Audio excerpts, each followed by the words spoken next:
नमस्कार दोस्तों, ओमनीसेंस चैनल में आपका स्वागत है। और आज आप इस वीडियो में ओमनीसेंस इंग्लिश के 1377वें दिन की क्लास को देख रहे हैं और बात कर रहा हूँ कैसे आप आसानी से अंग्रेजी को पढ़ सकते हैं और दोस्तों समझ भी सकते हैं। इसके लिए आपको वीडियो के लास्ट तक बना रहना है, क्योंकि अगर आप बनेंगे तो ना सिर्फ आज दोस्तों अगर आप कुछ पढ़ते हैं तो आज के आज उसका सोल्यूशन मिलेगा। जो गलतियाँ होती हैं उसमें आप सुधार भी करना सीख जाएंगे।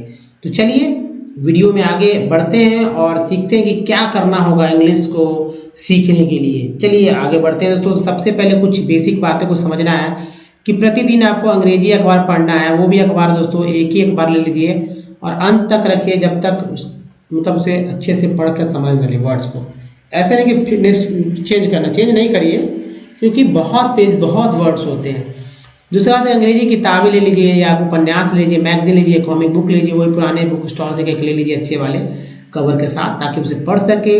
दूसरा देखने का काम है, अंग्रेजी मूवी की फिल्में देखिए और जो सबटाइटल्स के साथ देखिए। जी हाँ, सबटाइटल्स के साथ देखने से आपको बहुत बेनिफिट है। इंग्लिश मूवी देख रहे तो हिंदी सबटाइटल्स, हिंदी देख रहे तो इंग्लिश सबटाइटल्स के साथ देखें और उसको सुने और अंग्रेजी के समाचार सुने। और दोस्तों डॉक्यूमेंट्री भी देख सकते हैं। इंडिया वाली मूवी देखिए, एक्सेंट अपना इंडिया का होना चाहिए। अब देखिए डीडी न्यूज़ को अपना लीजिए, सब्सक्राइब कर लीजिए और इंग्लिश न्यूज़ सुनिए, रोज़ सुनिए, 10 मिनट 5 मिनट सुनिए। प्रतिदिन ये काम करना है। पढ़ने की शुरुआत जो है धीमी गति से करना है। ये काम सभी लोगों को करना है जो कुछ नहीं आता। प्रत्येक शब्द का उच्चारण जो है सही करने की कोशिश करना है। ऊपर तो मैंने दिया ही है शब्द पढ़ने के लिए, और जो भी पढ़ना है ऊँची आवाज़ में पढ़ने का डालना है, जिससे कि आपने कहा हुआ बात आपके दिमाग तक ही हमेशा फिक्स रहे। दोस्तों अल्फ़ाबेट में 26 लेटर होते हैं, आपको पता ही होगा। ये छापे के बड़े अक्षर हैं, ये छापे के छोटे अक्षर हैं। अब क्या करना है कि इनको अच्छे से क्रम भी याद रखिए, आगे पीछे याद रखिए। 4 लाइन कॉपी पे इसको लिख कर अपने राइटिंग को सुंदर बना लेना है, ताकि लिखने में भी कर्सिव राइटिंग का प्रयोग करना है। तो देखिए कर्सिव जो है कर्सिव राइटिंग बहुत ही इंपॉर्टेंट है, तेज़ी से फ्लो में लिखने में काम आता है। छोटे बड़े दोनों होते हैं। देखिए सबसे इंपॉर्टेंट तो कॉन्सोनेंट को याद रखिए। कॉन्सोनेंट क्या है? कॉन्सोनेंट कुछ नहीं है, बेसिक बातें हैं जो कि बोले जाते हैं। जैसे बी को ब बोलते हैं, सी को क श बोलते हैं, डी को वर्ड मीनिंग में ड द ज बोलते हैं, है ना। एफ को फ बोलते हैं, जी को ग ज बोलते हैं, एच को ह बोलते हैं, जे को ज, के को क, एल को ल, एम को म, एन को न ड़, पी को प, क्यू को क, आर को र, इसको स ज, टी को ट थ और च सा बहुत कम ही लोग जानते हैं, लेकिन आप भी याद रखिए। वी को व भ, डब्लू को व, एक्स को एक्स और एक्स को एक्स भी बोलते हैं। क्या आप जानते हैं? वाई को या, जेड को जा। अब देखिए टी से च सा कैसे होता है। टी आई एल को शन बोलते हैं, टी आई एल को सी एल बोलते हैं, टी यू आर ई को चर बोलते हैं और टी यू एल को चुअर बोलते हैं। तो हो गया ना चल। या देखिए टी सी एच को च बोलते हैं, ये भी तो है। तो बस ये तो समझिए। अब देखिए दोस्तों सी आई और सी ई को सा बोलते हैं, सी ए, सी के, क्यू यू ई, इन सभी को का बोलते हैं। इन सभी को याद कर लीजिए, क्योंकि याद नहीं करेंगे तो इंग्लिश के जो वर्ड्स होते हैं वो कैसे पढ़ेंगे। बाकी सब चीज़ तो और कठिन हो जाएगा जब यही नहीं पता रहेगा। अंग्रेजी पढ़ते समय वॉवेल हमेशा आपके दिलो दिमाग में, आपके जहन में रहना चाहिए कि भाई ये जो है उसको कितने तरह से पढ़ते हैं। देखिए ए, ई, आई, ओ, यू, डबल ओ 27 तरह से पढ़े जा रहे हैं। अब इसमें से एक भी अगर कहीं कंफ्यूजन होगा तो अब गलतियां हो जाएंगी। कोई नया वर्ड होगा, कोई नया वर्ड आएगा, अब वहाँ पर आप कंफ्यूज हो जाएंगे। तो कंफ्यूजन इसी की वजह से होगा। तो याद रखिए कि एक तो आप समानता याद रखिए। मैं समानता वाले शब्द को आपके लिए लेकर आ रहा हूँ ताकि आपको समझ में आ जाए, ठीक है। तो आपको क्या करना है कि ये समान से शब्द जो है ये तो कॉमन है, ठीक है। ये कॉमन है, जो याद रखने हैं ये और ये, इतना ही याद रखना। बाकी सबको दिमाग में रखना, याद हो जाएगा। क्योंकि लोग तो याद करने में पीछे हो जाते हैं, पढ़ते रह जाएंगे। मैंने भी पढ़ा है ए को आ ए आ, तो इसको कैसे दूर करेंगे मैं बताता हूँ। जैसे क्या करना है, पुराने पुराने वर्ड तो आपको पता होगा। Cup, mobile, gas, motorcycle, motor bike, कुछ भी याद करिए, रखिए, उसको लिख लीजिए जैसे मैंने यहाँ लिख दिया। और उसमें से जो वॉवेल है उस वॉवेल पे आप फोकस कीजिए कि वॉवेल को उस वर्ड मीनिंग में आपने क्या पढ़ा। जैसे ये मेडल है तो मुझे पता है कि मेडल में ड के बाद ए है तो ए को अ पढ़ा, स्मार्ट में एम के बाद ए को आ पढ़ा, मेड में ए को ए पढ़ा, क्रैप में ए को ए पढ़ा, अगर नेस्ट है तो नेस्ट में ई को ए पढ़ा, नीट में ई को ए पढ़ा। मुझे पता है सर्कल में आई जो है वो अ पढ़ रहे हैं, पीन और टीन में आई को जो ई पढ़ रहे हैं, टायर में आई जो है वो आई पढ़ रहे हैं, सन में ओ को अ पढ़ते हैं सन अ, अबाउट में ओ को आ पढ़ते हैं अबाउट, प्रूव में ओ को क्या पढ़ते हैं प्रूव, देखिए प्रूव है। टोन में ओ को क्या पढ़ते हैं तो टोन में ओ को ओ पढ़ते हैं, है ना। सन में यू को क्या पढ़ते हैं तो आप पढ़ते हैं, पुट में यू क्या पढ़ते हैं तो वो पढ़ते हैं, म्यूट में यू को क्या पढ़ते हैं तो यू पढ़ते हैं, फ्लड में डबल ओ को आ पढ़ते हैं, मून में डबल ओ को ऊ पढ़ते हैं, फ्लोड में डबल ओ को ओ पढ़ते हैं। यही तो पढ़ते हैं। अगर आपको अच्छा थोड़ा सा समझदारी होगा तो आपको समझ में आ जाएगा कि भाई क्या मैं बोल रहा हूँ। दोस्तों सबको याद रखिए और पुराने वाले वर्ड्स पे अपना प्रैक्टिस जो है शुरू कर दीजिए। अब चलिए जो दोस्तों सबसे इंपॉर्टेंट है अल्फ़ाबेट, कुछ रूल्स कुछ बातें याद रखिए। जैसे अल्फ़ाबेट में 26 लेटर होते हैं और ये रोमन लैंग्वेज में जो है देखो ये जो है इंग्लिश भाषा इंग्लिश लैंग्वेज जो है रोमन शैली में लिखी जाती है, रोमन इसका स्क्रिप्ट है। तो ये 26 लेटर वैसे इंपॉर्टेंट है। इसके 2 पार्ट है, वॉवेल लेटर की संख्या 5 है, जैसे ए ई आई ओ यू, जैसा कि आपने देखा भी है। कॉन्सोनेंट में 21 लेटर है और ये 21 लेटर के सारे उच्चारण होना चाहिए। फिर देखिए थर्ड पार्ट्स ऑफ वर्ड है, सबसे ज़्यादा तेज़ी से इसे पढ़ना है ताकि सभी वर्ड्स को अच्छे से पढ़कर उच्चारण कर सकें। तो दोस्तों अगर आप वीडियो तेज़ देख रहे हैं तो वीडियो को स्लो करके देख सकते हैं। अब देखिए जैसे ये सारे के सारे पार्ट्स ऑफ वर्ड है, 3 स्लाइड में है, 3 स्लाइड का पार्ट्स ऑफ वर्ड है और ये स्लाइड जो है आप ये पार्ट्स ऑफ वर्ड को अच्छे से याद करें। जी हाँ, जिसको मैं अंडरलाइन कर दे रहा हूँ।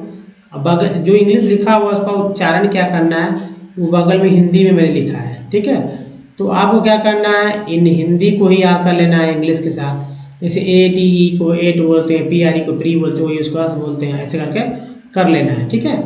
तो वीडियो को पॉज करके देख सकते हैं, स्क्रीनशॉट ले लीजिए। जैसे ई एन टी को एट, ई एम को एम, ए विलियो केवल, डी एस को डिस, ओ एन को ऑन, ओ एन को ऑन, ओ ई को जी एन को जेन। तो आप कर लीजिए 70 पार्ट्स ऑफ वर्ड। जी हाँ 70 पार्ट्स ऑफ वर्ड है, ना सिर्फ इसमें बोल सकते हैं इसे बल्कि आप फर्राटेदार लिख सकते हैं। तो ये काम करना शुरू कर दीजिए, बहुत ज़रूरी है। आप देखिए जिनको भी नहीं पढ़ने आता वो यहाँ पढ़ भी सकते हैं और 12 वर्ड मीनिंग सुनकर आप अपने बोल चाल में से शामिल भी कर सकते हैं। स्टाइरो, टाइरो, टाइरो का अर्थ है जो कि नाउन वर्ड है, नौसिखिया, नवशिक्षु, नवशिक्षु, टाइरो। नेक्स्ट है violent, violent, violent means होता है उग्र होना, अभद्र होना। उग्र होना वर्ब इंट्रांजेटिव है, उग्र होना, अभद्र होना। नेक्स्ट है तो पैलेटेबल, पैलेटेबल मीन्स होता है एडजेक्टिव वर्ड है जायकेदार स्वादिष्ट है, जायकेदार स्वादिष्ट है। जबकि अगला वर्ड है तो रिबेलियस, रिबेलियस, रिबेलियस मीन्स होता है विद्रोही, बागी, विद्रोही, बागी। नेक्स्ट वर्ड है रैंगलिंग, रैंगलिंग में डब्ल्यू साइलेंट है, झगड़ालू लड़ाकों को बोलते हैं रैंगलिंग, क्या बोलते हैं रैंगलिंग। नेक्स्ट वर्ड है तो रेसिड्यूम, रेसिड्यूम यानी बचा हुआ भाग या शेष को बोलते हैं रेसिड्यूम। नेक्स्ट है मॉकिंग, वर्ड है मॉकिंग, खिल्ली, मजाक। अगला वर्ड है सो एगोनाइज, एगोनाइज मीन्स अत्यंत कष्ट देना या सताना। एगोनाइज वर्ब ट्रांजिटिव है। इम्प्रॉपर एडजेक्टिव है, इम्प्रॉपर का मतलब विपरीत के, परंपरा के विपरीत, इम्प्रॉपर, इम्प्रॉपर। अगला वर्ड है तो प्लंडर, प्लंडर, प्लंडर मीन्स होता है लूट मार। भाई लूट मार के लिए वर्ड खोजते रहते हैं, मिलता नहीं है, कहाँ से मिलेगा? आपने तो हमारा वीडियो देखा ही नहीं अब तक। अगर आज देख लेते या आपने देखा तो आपको समझ में आया, लोग जो नहीं देखे हैं उनको तो पता भी नहीं। नेक्स्ट है तो ओवरकम, ओवरकम मीन्स होता है वश में करना, कोई करता है आपको वश में क्या, जीतना। नेक्स्ट है इम्पेनेट्रेबल, इम्पेनेट्रेबल अभिमानी या अपरागम्य, अभिमानी बोलेंगे या अपारगम्य, अपारगम्य, अपारगम्य, इम्पेनेट्रेबल। दोस्तों वर्ड मीनिंग तो 12 ही है और हिंदी के शब्द तो अनेकों, मान ली 24, मान ली 30, 24 मान के चलिए, हर में 2-2, तो इनको याद करके अपने इन हिंदी के शब्दों के जगह क्या करिएगा, इन हिंदी के शब्दों की जगह ये जो इंग्लिश वर्ड मीनिंग है इसको याद करके कमाल कर दीजिए, बोल के जो है दूसरों को दिल जीत लीजिए। जी हाँ, दूसरों को दिल जीत लीजिए। जैसे भैया ओवरकम, जीतना ही था, बस में कर लिया, है ना। कई वर्ड्स है, अब इसको आप ऐसे ऐसे उच्चारण कर सकते हैं कि भाई लोग समझ जाएंगे। अत्यंत कष्ट दिया, उसने बहुत ही जो है एगोनाइज कर दिया मुझे, अत्यंत कष्ट दिया मुझे, सताया, उसने बहुत मुझे सताया, एगोनाइज कर दिया। कुछ ऐसे बोल के निकलिए ना, कोई इंग्लिश सेंटेंस बोलने की आवश्यकता ही नहीं रहेगी, लोग समझेंगे भी आपको। अब देखिए ये टेक्स्ट आ रहा है, टेक्स्ट को पहले पढ़ लें एक बार, उसके बाद उसका आप जो है बहुत ही ध्यान से देखें कि मैं सुने कि मैं क्या पढ़ता हूँ, उसके बाद आप अपने वहाँ पर करेक्शन कर लें। 64 पार्ट्स 70 पार्ट्स ऑफ वर्ड का यहाँ बहुत बड़ा रोल है। उसको आप यहाँ देखेंगे कि बहुत सारे वर्ड्स में 70 पार्ट्स ऑफ वर्ड के हिस्से आएंगे आएंगे आएंगे आएंगे। तो ये चीज़ आपको बार बार आएंगे, तो भाई क्यों ना आज जो है अच्छे से कर ले, समझ ले कि कैसे पढ़ा जाता है, और 60-70 वर्ड्स पार्ट्स ऑफ वर्ड को याद करते हुए अपना काम आगे आप कर सकते हैं। ठीक है, तो पहले का पढ़ लीजिए, उसके बाद मैं आपको पढ़ के बताता हूँ कि कैसे इसे पढ़ा जा सकता है अच्छे तरह से। ठीक है दोस्तों, करना क्या है, करना तो कुछ नहीं है, पहले को आपको पढ़ लेना होगा। पढ़ने के बाद मैं पढ़ के बताऊंगा कि भाई क्या है, आखिर है क्या, कैसे पढ़ते हैं। वीडियो को पॉज कीजिए, पढ़िए। अगर आपने पढ़ लिया तो मैं पढ़ रहा हूँ। जैसे देखिए ER को अर बोलते हैं, अर, टी के साथ है तो टर हो गया, एन को एन बोलते हैं, सी के साथ कैन है, अगर एम रहता तो मैन हो जाता, आर रहता तो रैन हो जाता, पी रहता तो पैन हो जाता, टी रहता तो टैन हो जाता, है ना। और अगर बी रहता तो बैन हो जाता। कई वर्ड, कौन सा वर्ड लेंगे आप एन से, यहाँ देखिए यार यहाँ भी है, नाइदर बी एडेड, एड हो गया एडेड, नॉर सब्सट्रैक्ट, ट्रैक्ट, देखिए टेड भी पार्ट है, subtracted from the earth, its total, al है part, tal volume, re part है, एन पार्ट है, रिमेन्स, कन पार्ट है हमारा, कांस्टेंट, टेंट भी पार्ट है, तो constant its abundance, ance part है, डी लगा डेंस हो गया, एबंडेंस ओनली, देखिए डी पार्ट है, seems to vary because, it is in constant motion, cycling, party तो है, through the oceans, the air, the land and crack, again, एन है, जी के साथ लगा तो गेन हो गया, ए जी के साथ लगा तो अगेन हो गया। इस वर्ड को थ्रू पढ़ेंगे, कुछ दिमाग नहीं लगाना है, थ्रू। ठीक है, the processes of evaporation, evaporations, अब यहाँ देखिए precipitation and runoff, this as you already, OW को बोलते हैं, no is referred to as the water cycle, human, इन कौन बोलते हैं हम लोग, मान human use huge amounts of water not only for drinking and washing but also in the process of production। ये कट चुका है, अब यहाँ पर आप देख रहे हैं तो इसको आप एक बार पढ़िए, एक बार नहीं पढ़ा तो फिर से पढ़ लीजिए और देखिए कि आप क्या गलती करते हैं। एक वर्ड नहीं पढ़ते, दो वर्ड नहीं पढ़ते, तीन नहीं, जहाँ तक नहीं पढ़ते उसको आप अटेम्प्ट कीजिए। कौन देख रहा है आपको कि आप गलत कर रहे हैं, उसके बाद मैं बताता हूँ पढ़कर, तो आप वहाँ से करेक्शन आपने जैसे देखा कर लीजिए और जीवन भर के लिए सीख लीजिए, आगे कभी इस तरह गलती कभी नहीं करना है। अब चलिए इसको पढ़कर समझते हैं कि आखिर लिखा क्या है, काली अक्षर भैंस बराबर नहीं करना है।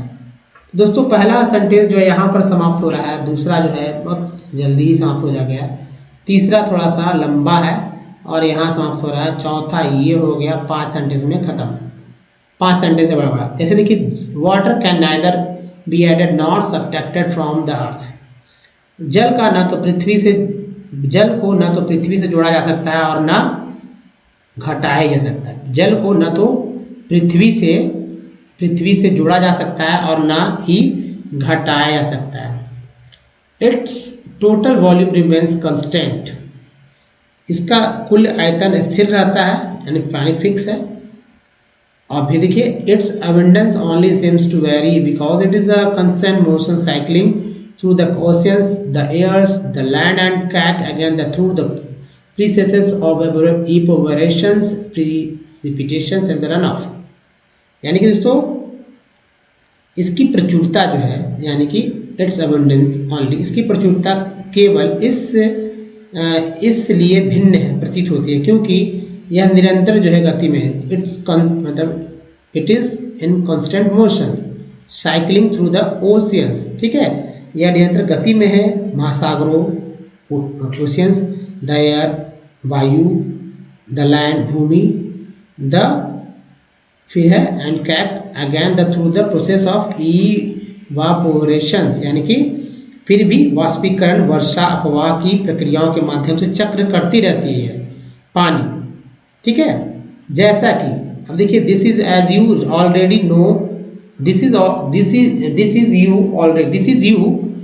You already know, this is refer to as the water cycle. जैसा कि आप पहले से ही जानते हैं कि इसे जल चक्र कहा जाता है। Human use huge amount of water not only for the drinking and washing but also the process of production। मानव न केवल पीने, ये आदेश है इसका, human use huge amount of water not only for the drinking, न केवल पीने बल्कि वॉशिंग में, धोने में, और it but also in process of production, बल्कि उत्पादन की प्रक्रिया में भी भारी मात्रा में पानी का उपयोग जो है करता है। ये करता है, कौन करता है भाई? ह्यूमन, है ना। तो बात तो आप हमारी समझ ही चुके हैं कि मैंने क्या बताया आपको, किस तरह से आपको समझ लेना है इंग्लिश को पढ़ने के लिए। अगर आप ये समझ लेते हैं तो बस कमाल कर जाते हैं। यही तो है इंग्लिश। ये तो इतना कर लेंगे तो अभी आप बोलना क्या है, कुछ नहीं है, बस कला है। जैसे this is as you already know is referred, है ना, इज रेफर्ड। ऑलरेडी नो करके जो है आप बोल सकते हैं कि जैसा कि आप पहले से ही जानते हो, बस काफ़ी है। दिस इज, तो ऐसे ऐसे सेंटेंस को याद रखना। This is you, this as you, और this as you already know. क्या कम है क्या इतना बोलना? बहुत बड़ी बात है। तो दोस्तों what can neither be added nor subtract from the earth, इस सेंटेंस को फिर से पढ़कर इसको सुने, समझे और इसको करेक्ट करें।